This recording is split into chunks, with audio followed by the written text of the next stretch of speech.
Bien, vamos a otro tema, la arena política, donde hay muchos temas relevantes que se están discutiendo, partiendo por la reforma a las pensiones, que viene pendientes hace muchos años, que es una urgencia para la ciudadanía. Queremos saber cómo va eso, qué pasa con el tema de la ley del lobby y estos encuentros en la casa del lobista Pablo Salaquet y otras cosas más que marcan la contingencia. Estamos con el diputado de Renovación Nacional, Diego Chalpern, aquí en el estudio. Muchísimas gracias, diputado, por estar con nosotros. Buenos días.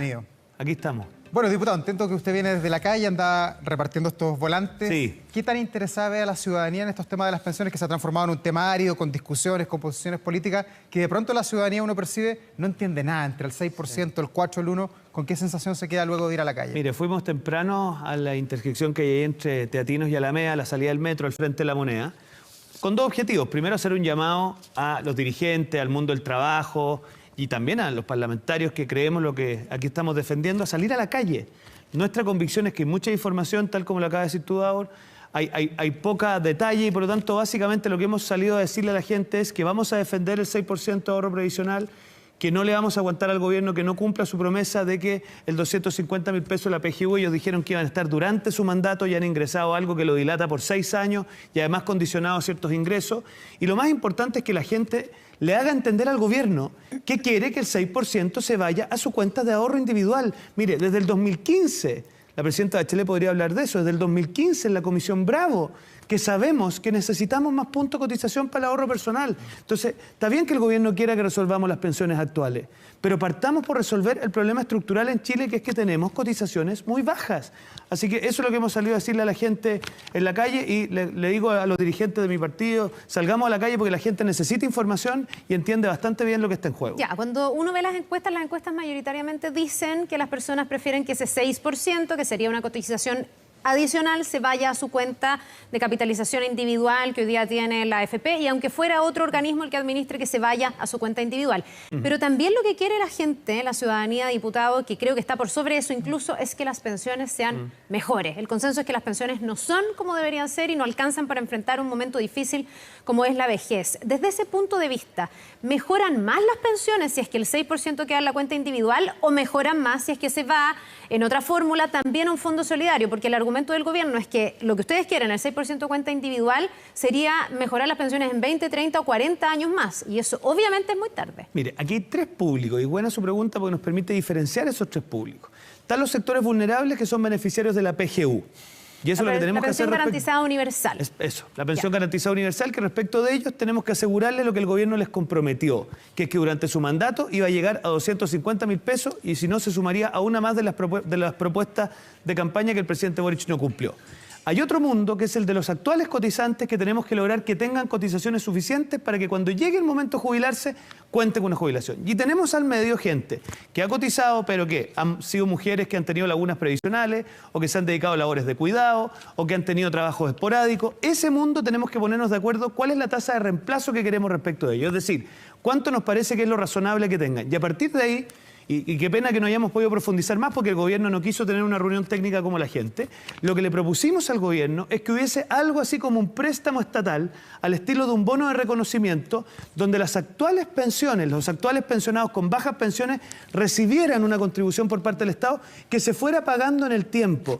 El gobierno, llegamos a esa reunión, bueno, trascendió, la ministra dijo que iba a conversar con Chile Vamos, nos habría gustado que hubiera tenido un poquito más de cautela en eso, pero tuvimos esa reunión y le tengo que decir con mucha frustración que a esa reunión los equipos técnicos del ministerio llegaron sin ningún tipo de información. Entonces, que se diga que la oposición no ha querido construir salidas de trabajo para los actuales pensionados no es cierto. Ahora, lo que pasa, y esto quiero ser súper claro, destinar cotizaciones de los actuales trabajadores a mejorar las pensiones de los actuales pensionados es regresivo, porque hace que trabajadores de bajos recursos terminen teniendo que pagar la cuenta, no se financian el tiempo y con esto termino, es extremadamente regresivo respecto a los sectores más pobres. Ya, ¿y hasta cuánto se puede correr el cerco? Porque ustedes quieren el 6% para cotización individual, el gobierno dice 4 y 2, ahora al parecer se está abriendo a la propuesta de la democracia cristiana que sería 3 y 3. ¿Con qué porcentaje se conforma que salga esto de la Cámara de Diputados? Porque esto le queda ir al Senado, acá le queda una vuelta larga todavía para llegar al producto final. Mire, en política más importante de lo que uno dice es lo que uno hace. La ministra, terminal el plebiscito, nos notificó por Twitter que se acababa el diálogo. Intentamos retomarlo, ingresó con unas indicaciones, esas indicaciones no cumplen la promesa de las 250 lucas para la PGU, básicamente introducen un modelo en donde el 1,7% se va a las cuentas de ahorro y con eso nos dimos notificados que al menos en la Cámara de Diputados el gobierno desahució la conversación. ¿Qué va a ocurrir en la práctica? Acuérdese de mí. Va a tratar de pirquinear los votos de ciertos sectores de centro, que han dicho que están por un 3 y 3, y va a tratar de lograr la misma estrategia que hizo para la reforma tributaria. Yo le recuerdo al gobierno que esa estrategia fracasó. Ya, pero el 3 y 3 no es ya un avance. Sí, porque el ministro Marcel dijo que se abren. Ahí está la mirada de Hacienda, ¿no? Claro. Primero, no es un 3-3. Y hoy día lo deja muy claro una lista en el diario, porque como el 70% va a ir solamente a la cuenta de ahorro, es un 2,1. Primer dato que es súper importante. Y lo segundo es que, ¿por qué habríamos nosotros, sabiendo que esto es técnicamente indefendible, que es regresivo y que no lo quiere la ciudadanía, conceder algo de esa naturaleza? A ver, entonces, yo lo que le pido más bien es a la democracia cristiana, al Partido de la Gente y a los sectores de centro del Congreso que no le den la espalda a los trabajadores y que nos atrevamos a defender que el 6% vaya a la cuenta de ahorro y busquemos mecanismos para mejorar las actuales pensiones. Pero en el gobierno... Y el gobierno lo sabe, que eso puede hacer, Carla, perdóname decirla firme. Ya, El gobierno no ha querido moverse de que ciertos puntos vayan al fondo social porque hay un sector de su coalición, que son los sectores más de izquierda, que eso lo piden con vehemencia. Pero acuérdese de mí, cuando los sectores del Partido Socialista y del PPD vayan a sus distritos y se encuentren con que el mundo del trabajo quiere que el 6% vaya a su cuenta de ahorro, yo no tengo tan claro si se van a terminar haciendo los cuchos, igual como se hicieron los cuchos para la reforma tributaria. Ya, pero volviendo a la lógica del 3 y 3%, eso era un acuerdo al que virtualmente se llegó en el gobierno anterior, que después se cayó, vino el estallido social, Sebastián Piñera básicamente se dedicó a administrar y ya no pudo impulsar ninguna de estas reformas grandes. ¿Por qué hoy día negarse al 3 y 3, por ejemplo? Si es que fuera real, porque usted me dice que hay ahí un tema, porque sería un 2,1 y no un 3, pero si fuera realmente un 3 y 3, ¿no es retomar lo que ya habían conversado en el gobierno anterior y para lo que sí había disposición en ese momento de la derecha, de la centro-derecha? Porque el escenario de esa época no tenía la pensión garantizada universal. ¿Y por qué eso es importante? Porque acá el objetivo al final es... ¿Cuál es, perdónenme que es un concepto técnico, la tasa de reemplazo que queremos respecto a los trabajadores? ¿Qué significa eso? Si su sueldo es tanto, ¿con cuánto nos dejas tranquilo que sea su pensión respecto a su último sueldo? Con la pensión garantizada universal, afortunadamente, eso se ha resuelto respecto de un gran mundo de trabajadores. Y volver a esa fórmula, desconociendo el avance de la PGU, es ser injusto con esos trabajadores que van a tener que contribuir la mitad de su cotización adicional a financiar algo que se puede hacer de otra manera. O sea, la PGU vino a resolver un poco el problema de esa capa más vulnerable. Por lo tanto, el 3 sería mucho, piensan ustedes, al Fondo Solidario. Nosotros creemos que 3 puntos de cotización no es financiable en el tiempo por la curva demográfica, y más importante que eso, con la PGU es absolutamente injusto. Mire, usted le está diciendo a que todos los trabajadores, los de altos ingresos y los de bajos ingresos, tengan que financiar los actuales pensionados. Eso es algo regresivo y injusto. Mire, quien mejor se lo explicó y lo sabe la ministra Jara fue el presidente de mi partido cuando le dijo: ¿por qué los trabajadores vulnerables tienen que financiar a aquellos que han cotizado por 30 años? Eso es absolutamente injusto. Y yo creo que el gobierno ojalá se pueda abrir y entienda que hasta aquí lo que queremos es muy simple. 6% para el ahorro previsional y busquemos fórmulas alternativas para mejorar las pensiones actuales. Diputado, y en lo que ha sido la discusión, usted hablaba ahí del Twitter de la ministra Jara hace algún tiempo, también ha estado esta semana ella en la polémica por el tema de la comida en la casa del señor Pablo Salaquet. ¿Para ustedes ella es una interlocutora válida? ¿Es la persona que está a cargo de las pensiones o le gustaría tener otra persona con la que negociar y ver si esto queda en 4, 3, 2, 1 o 6? Mire, para mí ha sido una sorpresa la actitud que ha tenido la ministra después del plebiscito de hace algunas semanas. ¿Sorpresa para bien? Para mal. ¿Por qué? Porque hasta aquí nos pareció una persona muy dialogante, su tuit fue totalmente desconcertante, su actitud en la Comisión de Trabajo ha sido más desconcertante, y la frasecita que creo que es hace 2 días, cuando dice: miren, los 6 puntos de las AFP den por descontado que no van a ir a ahorro individual. O sea, en el fondo ella pone los términos y dispone de plata ajena con una facilidad. Yo le pido en eso al ministro Marcel que tome más protagonismo, y a otro, al ministro Elizalde, que también tome más protagonismo, porque creo que el ministro Elizalde puede ser muy útil para destrabar la conversación. Ustedes corren un riesgo igual desde la oposición, porque usted dice y está haciendo como una proyección y dice: esto no va a pasar. Y finalmente no van a conseguir uno que otro voto, dijo pirquinear era la palabra, pero va a pasar lo mismo que la reforma tributaria. Pero ahí también ustedes, desde la oposición, desde la derecha, centro derecha, probablemente pueden ser vistos como quienes obstruyeron una reforma que es urgente no hace 1 ni 2, sino que 3 o 4 gobiernos, o tal vez antes incluso.